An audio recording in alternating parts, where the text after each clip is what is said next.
ஆண்டவர் நோக்கி நாம் தலைகளை தாழ்த்தி கண்களை மூடி ஜெபம் செய்வோம். எங்களை அதிகமாக நேசிக்கிற எங்கள் அன்பின் பரலோக பிதாவே, ஆசீர்வதிக்கப்பட்ட அந்த நல்ல நாள் காலை வேளைக்காக உம்முடைய நாமத்தை நன்றியோடு நாங்கள் ஸ்தோத்திரிக்கிறோம்.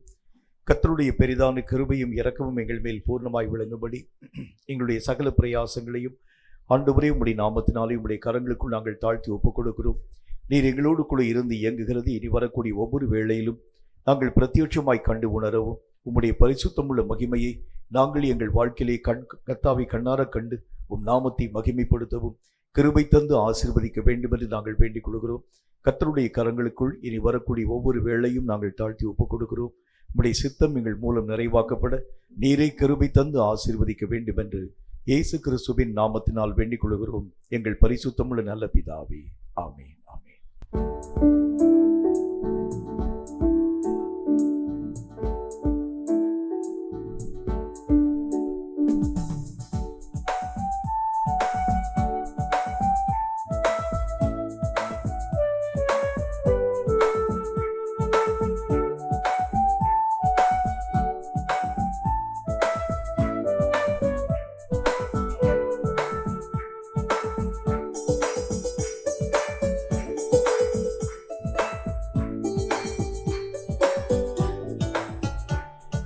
கிருபை அழித்திடுமே, புகலிடமும் தந்திடுமே.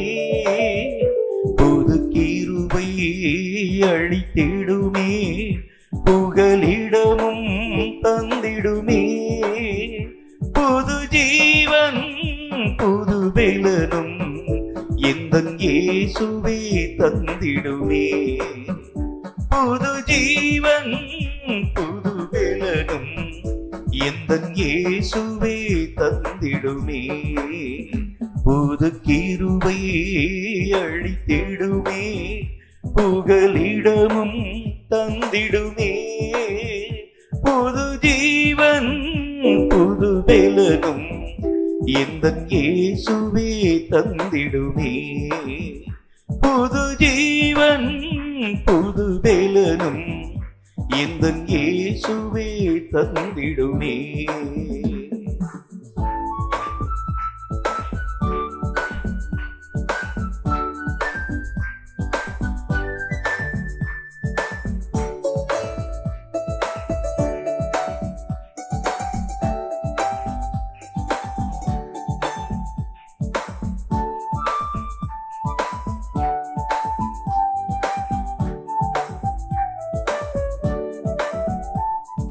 பரதேசியாக திரிந்தேனையா, பாசமாய் தேடி நீரே. பரதேசியாக திரிந்தேனையா, பாசமாய் தேடி நீரே. இது காரும் காத்தி இனியும் நடத்தும் இயேசுவே இரட்சகனே. இரு காரும் காத்தி இனியும் நடத்தும் இயேசுவே இரட்சகனே. புது கிருபை அழித்திடுமே, புகலிடமும் தந்திடுமே. புது ஜீவன் புது பெலனும் எந்தன் இயேசுவே தந்திடுமே.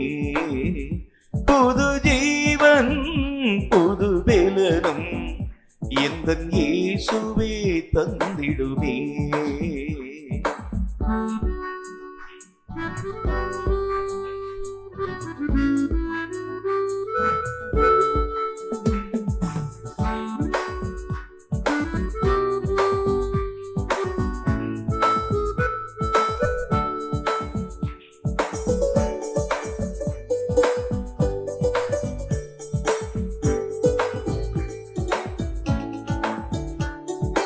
ஆண்டாண்டு காலங்கள் அறியாமல் போனே ஆண்டவர் அன்பினையே.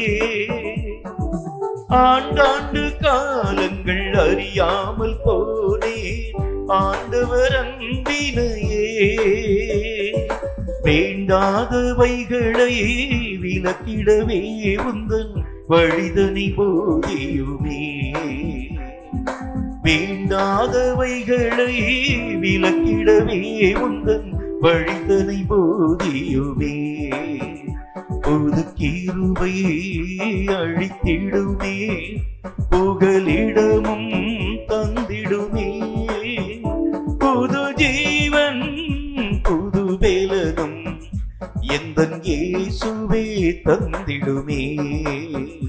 புது ஜீவன் புது வேலனும் எந்தன் இயேசுவே தந்திடுமே.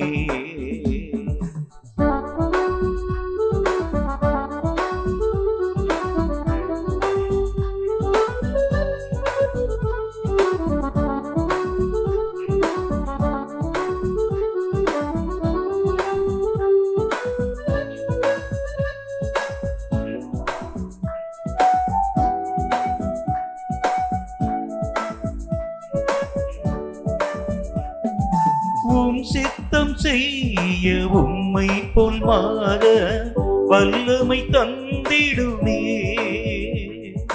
உம் சித்தம் செய்ய உம்மை போல் மாற வல்லமை தந்திடுமே. இம்மட்டும் காத்த இம்மானுவேலே இனியும் நடத்திடுமே. இம்மட்டும் காத்த இம்மானுவேலே இனியும் நடத்திடுமே. புது கிருபை அழித்திடுமே, புகலிடமும் தந்திடுமே. புது கிருபை அழித்திடுமே, புகலிடமும் தந்திடுமே. புது ஜீவன் புது வேலனும் எந்தன் இயேசுவே தந்திடுமே. புது ஜீவன் புது வேலனும் எந்தன் இயேசுவே தந்திடுமே. சங்கீதங்களின் புஸ்தகம் 93வது அதிகாரம். கர்த்தர் தாமே இந்த வேத வாக்கியங்களின் மூலம் நம்மோடு பேசும்படி தலைகளை தாழ்த்தி கண்களை மூடி கர்த்தரை நோக்கி நாம் ஜெபித்து தொடர்ந்து நாம் யாவரும் எழுந்து நின்று இந்த சங்கீதத்தை ஆராதனையோடு இணைந்து வாசிப்போம். சங்கீதங்களின் புஸ்தகம் 93வது அதிகாரம். கர்த்தர் தாமே இந்த வேத வாக்கியங்களின் மூலம் நம்மோடு பேசும்படி தலைகளை தாழ்த்தி கண்களை மூடி கர்த்தரை நோக்கி நாம் ஜெபிப்போம். எங்களை அதிகமாய் நேசிக்கிற எங்கள் அன்பின் பரலோக பிதாவே, ஆசீர்வதிக்கப்பட்ட இந்த நல்ல நாள் காலை வேளையிலும் கர்த்தராகி உம்மால் எழுதி கொடுக்கப்பட்ட இந்த சத்தியவேத எழுத்துக்களுக்காக ஸ்தோத்திரம். இவைகளை வாசித்து அறிந்து உணர்ந்து இவைகளை எங்கள் வாழ்க்கையிலே நாங்கள் கைக்கொண்டு அவைகளுக்கு ஏற்ற சகல பலன்களை தடையில்லாமல் அடைந்து உம்முடைய நாமத்தை மகிமைப்படுத்த கிருபைகளை தந்து எங்களை ஆசீர்வதிக்க வேண்டும் என்று நாங்கள் ஜெபிக்கிறோம். இந்த வசனங்களின் மூலமாய் நாங்கள் என்னென்ன காரியங்களை கற்றுக்கொள்ள வேண்டும் என்று கர்த்தர் நீர் சித்தம் வைக்கிறீரோ அவைகள் ஒன்றையும் நாங்கள் விட்டு விடாத அளவிற்காக அவைகள் எல்லாவற்றையும் கற்று அவைகளுக்கு ஏற்ற வண்ணமாக உம்முடைய சித்தத்தின்படி நாங்கள் எங்களுடைய வாழ்க்கை நிலைகளை உருவாக்கிக் கொள்ள கிருபை தர வேண்டும் என்று இயேசு கிறிஸ்துவின் நாமத்தினால் வேண்டிக் கொள்கிறோம் எங்கள் பரிசுத்தமுள்ள நல்ல பிதாவே. ஆமேன், ஆமேன். எழுந்து நின்று 93வது சங்கீதத்தை ஆராதனையோடு நாம் இணைந்து வாசிப்போம். கர்த்தர் ராஜரீகம் பண்ணுகிறார், மகத்துவத்தை அணிந்து கொண்டிருக்கிறார். கர்த்தர் பராக்கிரமத்தை அணிந்து அவர் அதை கச்சையாக கட்டி கொண்டிருக்கிறார். ஆதலால் பூச்சக்கரம் அசையாதபடிக்கு நிலை பெற்றிருக்கிறது.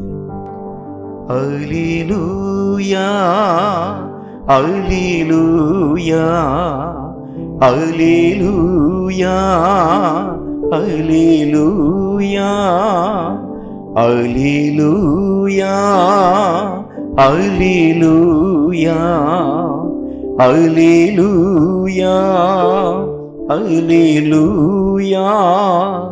உமது சிங்காசனம் பூர்வ முதல் உறுதியானது, நீர் அநாதியாயிருக்கிறீர். அல்லேலூயா,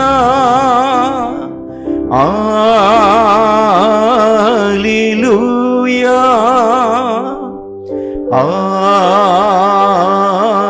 அல்லேலூயா,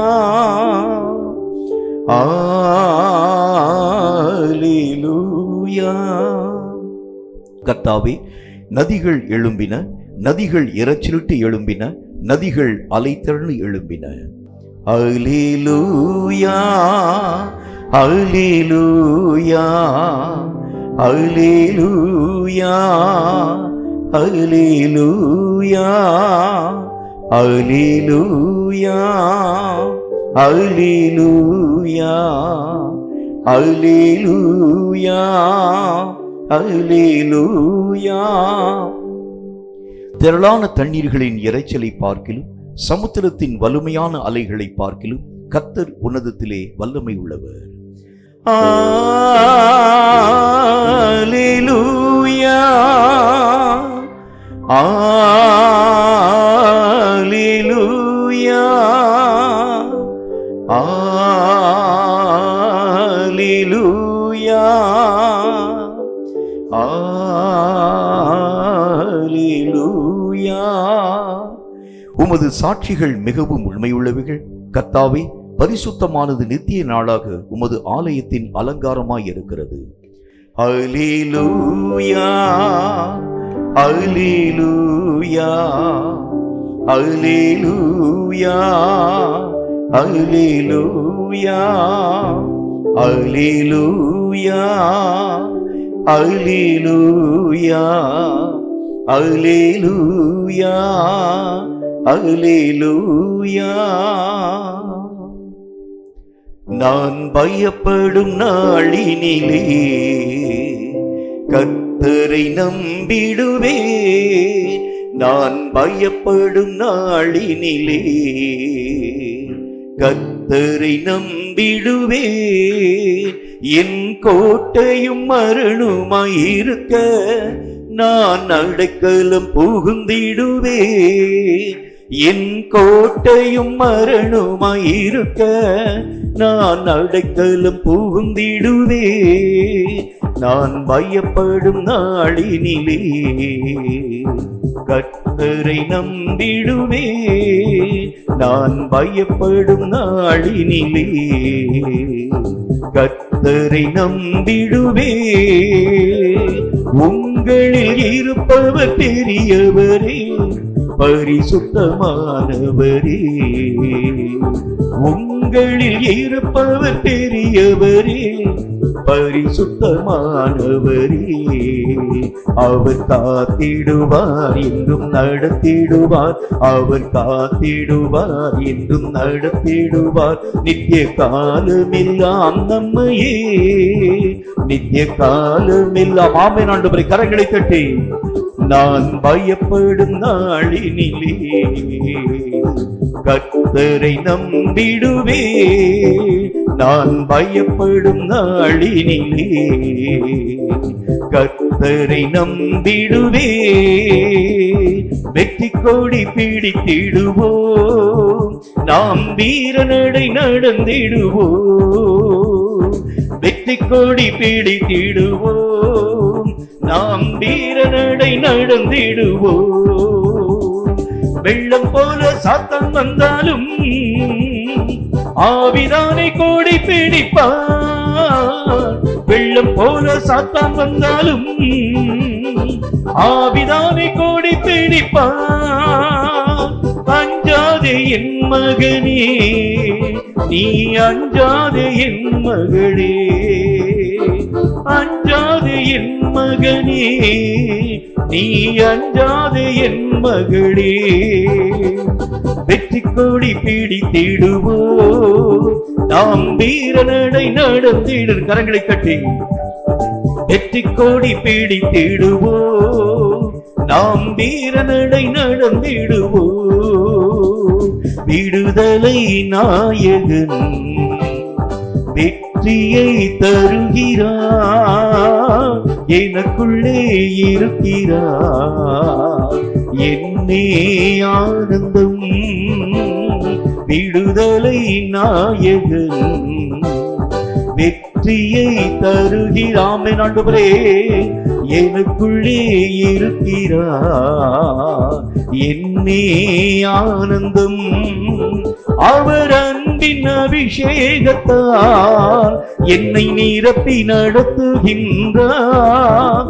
அவர் அன்பின் அபிஷேகத்தால் என்னை நிரப்பி நடத்துகின்றார். சாத்தானின் வலிமை வெல்ல, சாத்தானின் வலிமை வெல்ல அதிகாரம் எனக்கு தந்தார், அதிகாரம் எனக்கு தந்தார். ஆமே, விடுதலை நாயகன் வெற்றியை தருகிறார், எனக்குள்ளே இருக்கிறார். என்னே ஆனந்தம், விடுதலை நாயகன் வெற்றியை தருகிறார், எனக்குள்ளே இருக்கிறார். என்னே ஆனந்தம். ஐயா வாழ்க வாழ்க, உம் நாமம் வாழ்க.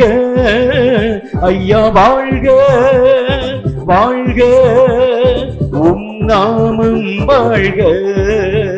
ஐயா வாழ்க வாழ்க, உம் நாமம் வாழ்க. ஆமென். ஐயா வாழ்க வாழ்க, உம் நாமம் வாழ்க. செவிகளை நீ திறந்து விட்டி செய்வோம் உம் சித்தம். செவிகளை நீ திறந்து விட்டி செய்வோம் உம் சித்தம். இந்த புவிதனிலே உம் விருப்பம் பூரணமாகட்டுமே. இந்த புவிதனி ஆமென் ஆமென், உம் விருப்பம் பூரணமாகட்டுமே. ஆமென். ஐயா வாழ்க வாழ்க வாழ்க வாழ்க, உம் நாமம் வாழ்க. ஐயா வாழ்க வாழ்க வாழ்க வாழ்க, உம் நாமம் வாழ்க. ஐயா வாழ்க வாழ்க வாழ்க வாழ்க, உம் நாமம் வாழ்க. ஐயா வாழ்க வாழ்க வாழ்க வாழ்க, உம் நாமம் வாழ்க. எங்கள் கால் மிதிக்கும் தேசமெல்லாம் என் கர்த்தருக்கு சொந்தமாகும். கண் பார்க்கும் பூமி எல்லாம் கல்வாரி கொடி பறக்கும். எங்கள் கால் மிதிக்கும் தேசமே ஆமென், என் கர்த்தருக்கு சொந்தமாகும். கண் பார்க்கும் பூமி எல்லாம் கல்வாரி கொடி பறக்கும். எழும்பட்டும் எழும்பட்டும் கிதியோனின் சேனைகள், ஹல்லேலூயா. முழங்கட்டும் முழங்கட்டும் இயேசுதான் வழி என்று, ஹல்லேலூயா. எழும்பட்டும் எழும்பட்டும் கிதியோனின் சேனைகள், ஹல்லேலூயா. ஆமென். முழங்கட்டும் முழங்கட்டும் இயேசுதான் வழி என்று, ஹல்லேலூயா. எங்கள் கால் மிதிக்கும் தேசமெல்லாம் என் கர்த்தருக்கு சொந்தமா. ஆமென் ஆமென் ஆமென். கண் பார்க்கும் பூமி எல்லாம் கல்வாரி கொடி பறக்கும். எங்கள் கால் மிதிக்கும் தேசமே ஆமென், என் கர்த்தருக்கு சொந்தமாகும். கல் பார்க்கும் பூமி எல்லாம் கல்வாரி கொடி பறக்கும். செல்லட்டும் செல்லட்டும் ஜெபசேனை துதி சேனை, ஹல்லேலூயா. வெல்லட்டும் வெல்லட்டும் எதிரியின் எரிகோவை, ஹல்லேலூயா. செல்லட்டும் செல்லட்டும் ஜெபசேனை துதி சேனை, ஹல்லேலூயா. ஆமென். வெல்லட்டும் வெல்லட்டும் எதிரியின் எரிகோவை, ஹல்லேலூயா. எங்கள் கால் மிதிக்கும் என் கர்த்தருக்கு சொந்தமாகும். கண் பார்க்கும் பூமி எல்லாம் கல்வாரி கொடி பறக்கும். எங்கள் கால் மிதிக்கும் தேசமெல்லாம் என் கர்த்தருக்கு சொந்தமாகும். கண் பார்க்கும் பூமி எல்லாம் கல்வாரி கொடி பறக்கும்.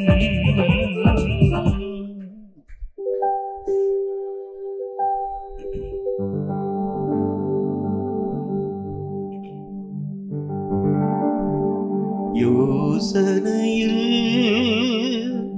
பெரியவரே, ஆராதனை ஆராதனை